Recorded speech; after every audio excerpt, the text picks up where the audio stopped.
estadounidenses construyeron una enorme red submarina de micrófonos para detectar los movimientos de la flota rusa y sus pruebas nucleares. Aquellos micrófonos fueron la clave para localizar los restos del Scorpion.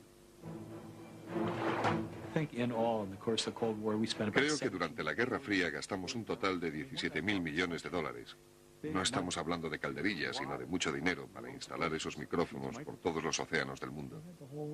Tenían una red de micrófonos que abarcaba todos los océanos. Era algo realmente genial. Prepararon a los técnicos para que supieran interpretar las líneas serpenteantes como estas, como sonidos claros de barcos, ballenas, volcanes submarinos y submarinos. Un equipo de especialistas dirigido por John Craven, un científico de la Marina, descubre una explosión submarina inexplicada.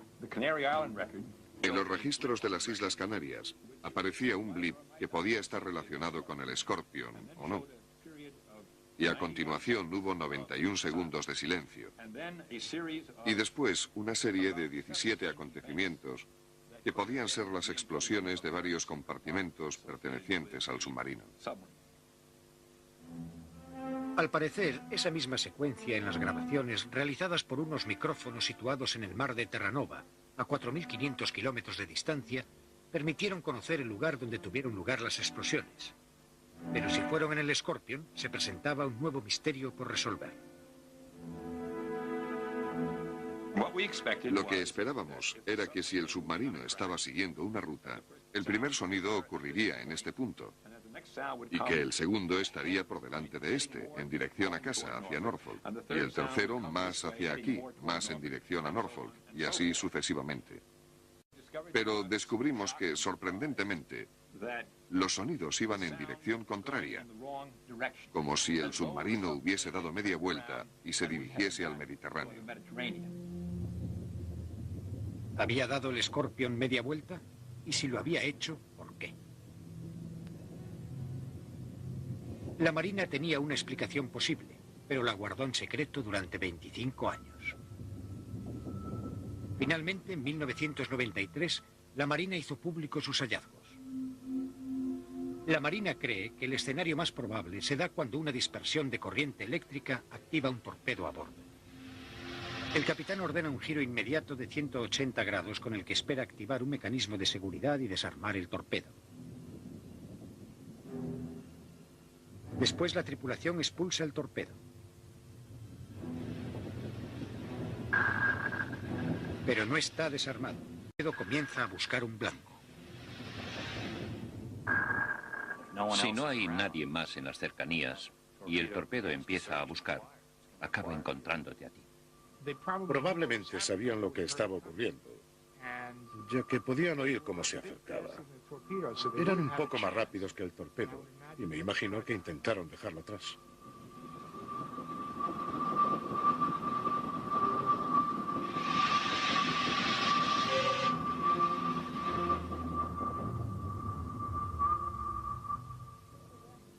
Los periodistas de investigación Chris Drew y Sherry Sontag descubrieron lo que puede ser una pista importante para resolver el misterio del Scorpion.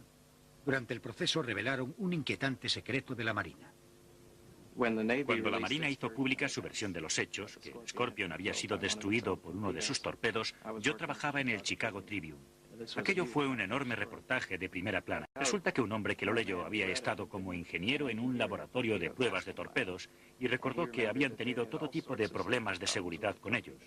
Y ahora que ya no era un tema secreto, le escribió a John Craven para preguntarle hasta qué punto se basaban las conclusiones de que el fallo había estado en un torpedo en los problemas de seguridad que estaban teniendo. Y Craven se vino abajo.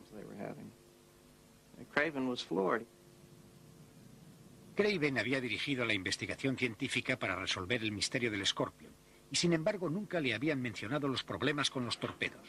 De hecho, los mandos de la Marina habían insistido en que la explosión de un torpedo a bordo era imposible. Craven enseñó aquella carta a Sontag y Drew, que inmediatamente se pusieron a investigar el tema. Descubrieron que durante una prueba, la batería que impulsaba un torpedo Mark 37 se había recalentado y se había incendiado. Los ingenieros que habían trabajado en aquella planta de pruebas de torpedos dijeron que habían avisado a una posible explosión a bordo lo suficientemente grande para hundir a un submarino.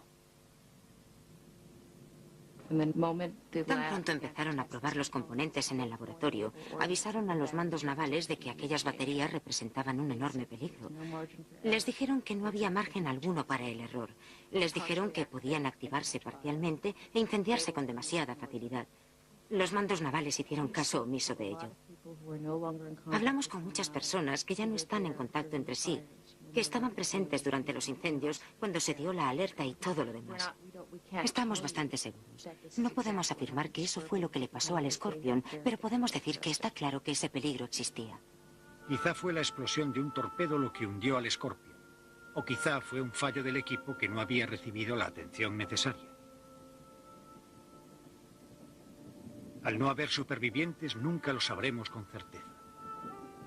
Pero después del desastre, la Marina era batería defectuosa.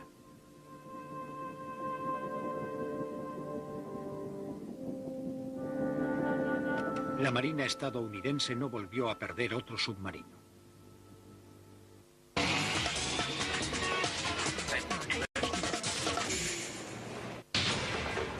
¿Cómo enfrentarse a un enemigo? Por su parte, los rusos, que luchaban por igualar la tecnología americana, perdieron al menos 7 submarinos.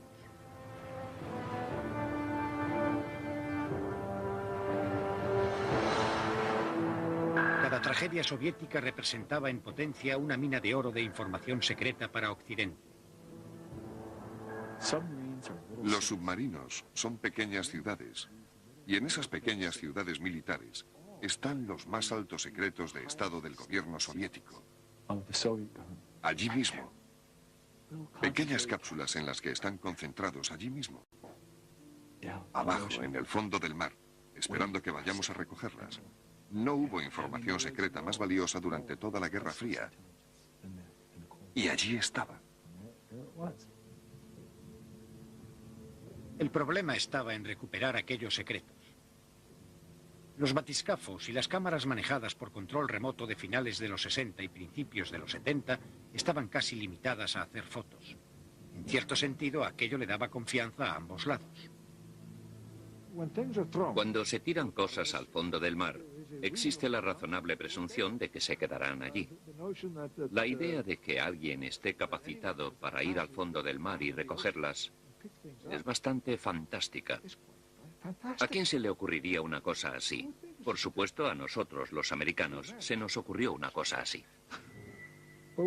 Recibimos una orden y el submarino abandonó su base en el noroeste y emprendió un viaje muy largo hasta su zona de patrulla.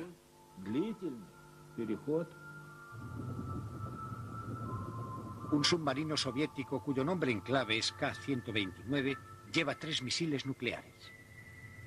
En algún lugar del Océano Pacífico desaparece. ¿Qué podía haberle ocurrido a aquel submarino? Era un misterio.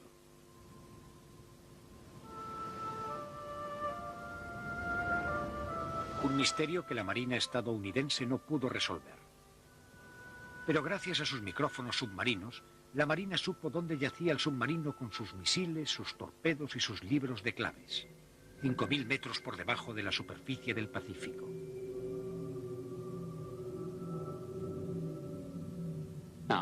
¿Cuánto vale un premio así? Y yo le pregunto, ¿estaría dispuesto a pagar por capturar un submarino soviético totalmente armado en estado operativo, apuntando hacia los Estados Unidos, con nuestras ciudades como objetivo de sus armas?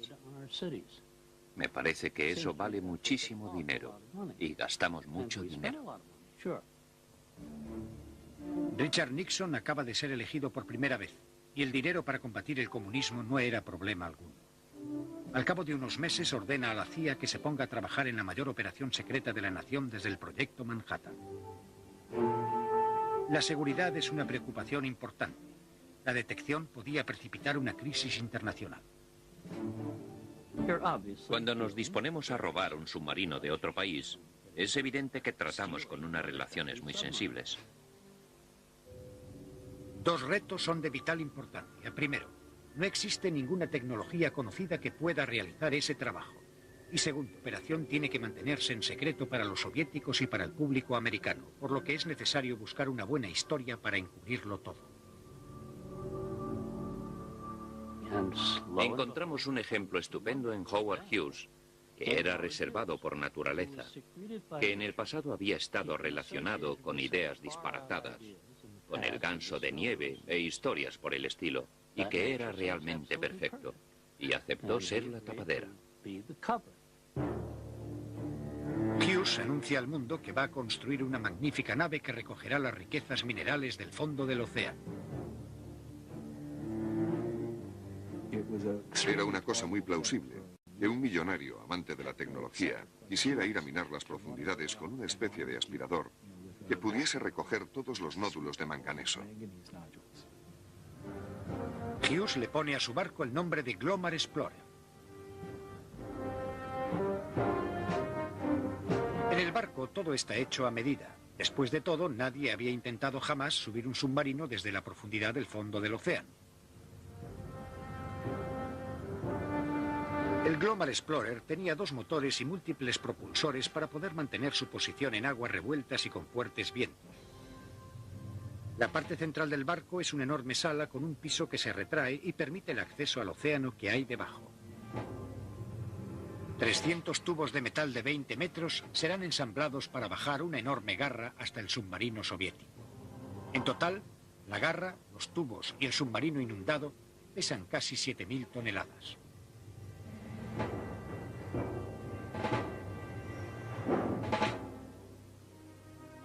Los hombres que se enrolan como tripulantes del Glomar Explorer conocen perfectamente los riesgos que van a correr y que abarcan desde ser abordados por los soviéticos a ser contaminados por la radiactividad. El Glomar Explorer llega a su destino a principios de junio. Se tardan 2 días en bajar la garra, casi del tamaño de un campo de fútbol, hasta el lecho marino 5 kilómetros más abajo. Después de lo que parece una eternidad, las cámaras de la gigantesca garra revelan al submarino soviético. Parece intacto excepto que el compartimento trasero se ha separado. En uno de los tubos se puede ver un misil nuclear. Los operarios que manejan la garra maniobran con cuidado disponiéndose a la captura. Pero cuando cierran la garra, sus brazos golpean con fuerza sobre el fondo. Rápidamente comprueban si ha habido daños y deciden volver a intentarlo.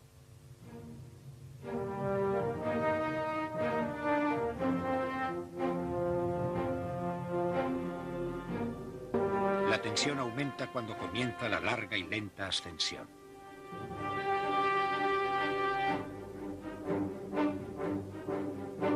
Y casi a medio camino ceden 3 de las pinzas de la garra. El K-129 se desliza y un misil nuclear sale lentamente, casi con elegancia, de su silo.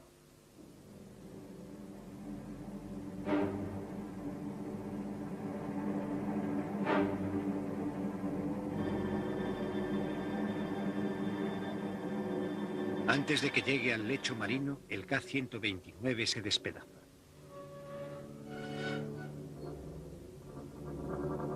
Los minutos pasan lentamente. No hay explosión nuclear alguna. Solo una sección de 11 metros llega a la gigantesca sala de recuperación del Glomar Explorer.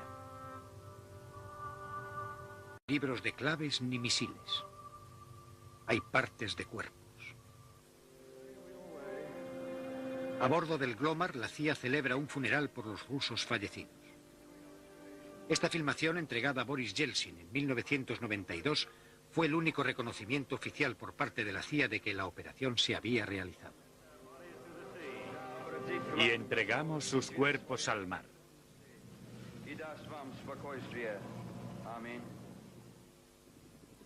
Vuelta y se dirigiese al Mediterráneo. ¿Había dado el Scorpion media vuelta? Y si lo había hecho, ¿por qué? La Marina tenía una explicación posible, pero la guardó en secreto durante 25 años. Finalmente, en 1993, la Marina hizo públicos sus hallazgos. La Marina cree que el escenario más probable se da cuando una dispersión de corriente eléctrica activa un torpedo a bordo. El capitán ordena un giro inmediato de 180 grados con el que espera activar un mecanismo de seguridad y desarmar el torpedo.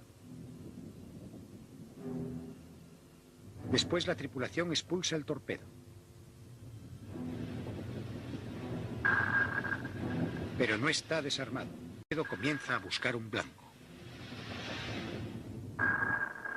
Si no hay nadie más en las cercanías y el torpedo empieza a buscar, acaba encontrándote a ti. Probablemente sabían lo que estaba ocurriendo, ya que podían oír cómo se acercaba. Eran un poco más rápidos que el torpedo, y me imagino que intentaron dejarlo atrás.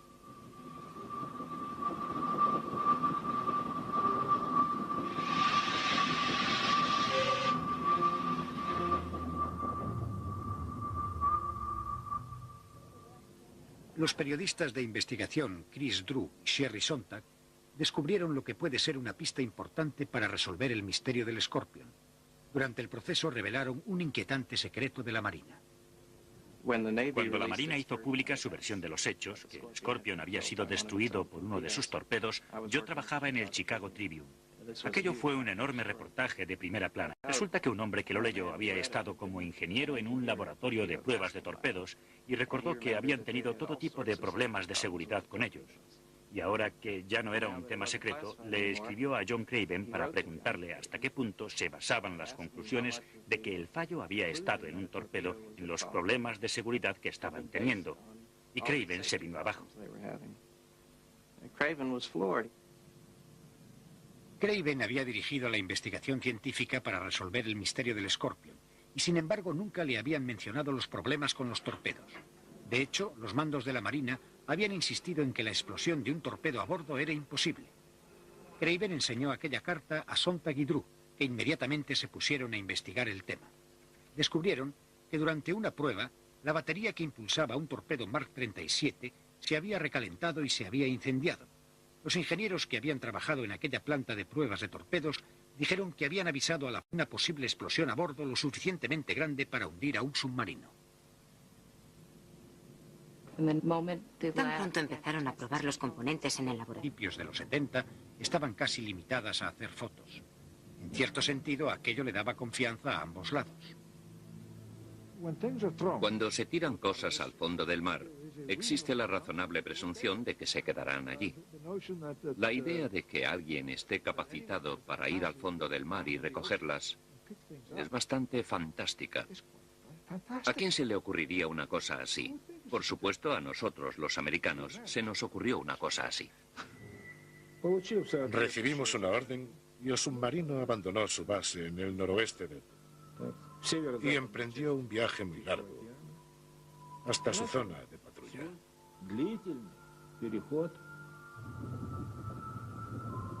Un submarino soviético cuyo nombre en clave es K-129 lleva 3 misiles nucleares. En algún lugar del Océano Pacífico desaparece. ¿Qué podía haberle ocurrido a aquel submarino? Era un misterio.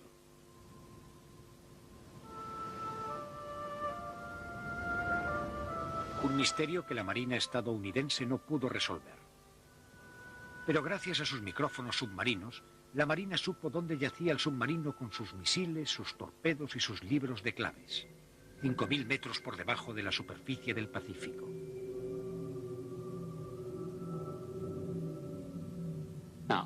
¿Cuánto vale un premio así? Y yo le pregunto, ¿estaría dispuesto a pagar por capturar un submarino soviético totalmente armado en estado operativo, apuntando hacia los Estados Unidos, con nuestras ciudades como objetivo de sus armas? Me parece que eso vale muchísimo dinero, y gastamos mucho dinero. Richard Nixon acaba de ser elegido por primera vez, y el dinero para combatir el comunismo no era problema alguno. Al cabo de unos meses ordena a la CIA que se ponga a trabajar en la mayor operación secreta de la nación desde el Proyecto Manhattan. La seguridad es una preocupación importante. La detección podía precipitar una crisis internacional. Cuando nos disponemos a robar un submarino de otro país, es evidente que tratamos con unas relaciones muy sensibles. 2 retos son de vital importancia. Primero, no existe ninguna tecnología conocida que pueda realizar ese trabajo. Y segunda operación tiene que mantenerse en secreto para los soviéticos y para el público americano, por lo que es necesario buscar una buena historia para encubrirlo todo. Encontramos un ejemplo estupendo en Howard Hughes, que era reservado por naturaleza, que en el pasado había estado relacionado con ideas disparatadas, con el ganso de nieve e historias por el estilo, y que era un equipo de especialistas dirigido por John Craven, un científico de la Marina, descubre una explosión submarina inexplicada. En los registros de las Islas Canarias aparecía un blip que podía estar relacionado con el Scorpion, o no. Y a continuación hubo 91 segundos de silencio. Y después una serie de 17 acontecimientos que podían ser las explosiones de varios compartimentos pertenecientes al submarino. Al parecer, esa misma secuencia en las grabaciones realizadas por unos micrófonos situados en el mar de Terranova, a 4.500 kilómetros de distancia, permitieron conocer el lugar donde tuvieron lugar las explosiones. Pero si fueron en el Scorpion, se presentaba un nuevo misterio por resolver. Lo que esperábamos era que si el submarino estaba siguiendo una ruta, el primer sonido ocurriría en este punto, y que el segundo estaría por delante de este, en dirección a casa, hacia Norfolk, y el tercero más hacia aquí, más en dirección a Norfolk, y así sucesivamente. Pero descubrimos que, sorprendentemente, los sonidos iban en dirección contraria, como si el submarino hubiese dado media vuelta y se dirigiese al Mediterráneo. ¿Había dado el Scorpion media vuelta? Y si lo había hecho, ¿por qué?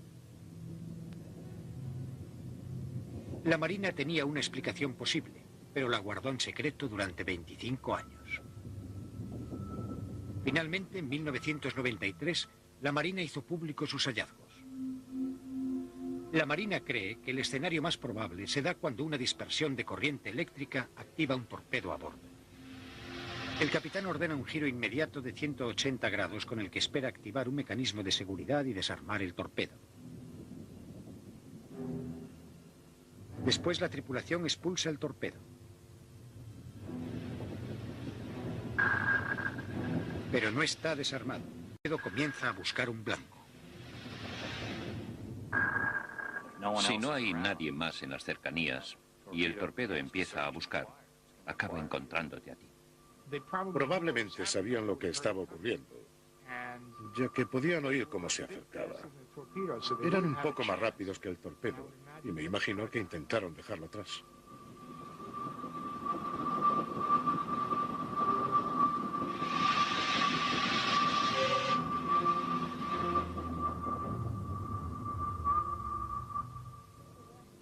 Los periodistas de investigación Chris Drew y Sherry Sontag descubrieron lo que puede ser una pista importante para resolver el misterio del Scorpion.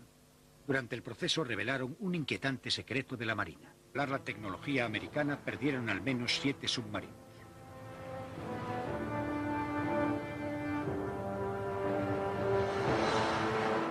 Cada tragedia soviética representaba en potencia una mina de oro de información secreta para Occidente. Los submarinos son pequeñas ciudades, y en esas pequeñas ciudades militares están los más altos secretos de Estado del gobierno soviético. Allí mismo. Pequeñas cápsulas en las que están concentrados allí mismo. Abajo, en el fondo del mar, esperando que vayamos a recogerlas. No hubo información secreta más valiosa durante toda la Guerra Fría. Y allí estaba. El problema estaba en recuperar aquellos secretos. Los batiscafos y las cámaras manejadas por control remoto de finales de los 60 y principios de los 70 estaban casi limitadas a hacer fotos. En cierto sentido, aquello le daba confianza a ambos lados. Cuando se tiran cosas al fondo del mar, existe la razonable presunción de que se quedarán allí. La idea de que alguien esté capacitado para ir al fondo del mar y recogerlas es bastante fantástica. ¿A quién se le ocurriría una cosa así? Por supuesto, a nosotros, los americanos, se nos ocurrió una cosa así. Recibimos una orden y el submarino abandonó su base en el noroeste de... y emprendió un viaje muy largo hasta su zona de patrulla.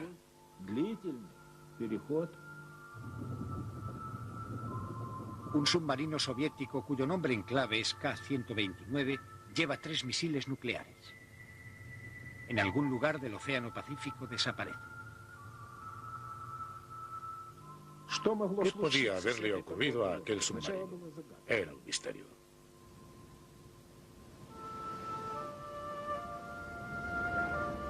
Un misterio que la Marina estadounidense no pudo resolver. Pero gracias a sus micrófonos submarinos, la Marina supo dónde yacía el submarino con sus misiles, sus torpedos y sus libros de claves. 5.000 metros por debajo de la superficie del Pacífico.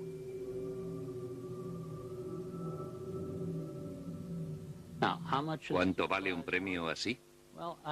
Y yo le pregunto, ¿estaría dispuesto a pagar por capturar un submarino soviético totalmente armado en estado operativo, apuntando hacia los Estados Unidos, con nuestras ciudades como objetivo de sus armas? Me parece que eso vale muchísimo dinero y gastamos mucho dinero. Richard Nixon acaba de ser elegido por primera vez y el dinero para combatir el comunismo no era problema alguno. Y después, una serie de 17 acontecimientos que podían ser las explosiones de varios compartimentos pertenecientes al submarino. Al parecer, esa misma secuencia en las grabaciones realizadas por unos micrófonos situados en el mar de Terranova, a 4.500 kilómetros de distancia, permitieron conocer el lugar donde tuvieron lugar las explosiones. Pero si fueron en el Scorpion, se presentaba un nuevo misterio por resolver. Lo que esperábamos era que si el submarino estaba siguiendo una ruta, el primer sonido ocurriría en este punto, y que el segundo estaría por delante de este, en dirección a casa, hacia Norfolk, y el tercero más hacia aquí, más en dirección a Norfolk, y así sucesivamente. Pero descubrimos que, sorprendentemente, los sonidos iban en dirección contraria, como si el submarino hubiese dado media vuelta y se dirigiese al Mediterráneo. Había dado el escolta. Estadounidenses construyeron una enorme red submarina de micrófonos para detectar los movimientos de la flota rusa y sus pruebas nucleares. Aquellos micrófonos fueron la clave para localizar los restos del Scorpion. Creo que durante la Guerra Fría gastamos un total de 17.000 millones de dólares. No estamos hablando de calderillas, sino de mucho dinero para instalar esos micrófonos por todos los océanos del mundo. Tenían una red de micrófonos que abarcaba todos los océanos. Era algo realmente genial. Prepararon a los técnicos para Scorpion media vuelta y si lo había hecho, ¿por qué? La Marina tenía una explicación posible, pero la guardó en secreto durante 25 años. Finalmente, en 1993, la Marina hizo público sus hallazgos. La Marina cree que el escenario más probable se da cuando una dispersión de corriente eléctrica activa un torpedo a bordo. El capitán ordena un giro inmediato de 180 grados con el que espera que supieran interpretar las líneas serpenteantes como estas, como sonidos claros de barcos, ballenas, volcanes submarinos y submarinos. Un equipo de especialistas dirigido por John Craven, un científico de la Marina, descubre una explosión submarina inexplicada. En los registros de las Islas Canarias aparecía un blip que podía estar relacionado con el Scorpion o no. Y a continuación hubo 91 segundos de silencio.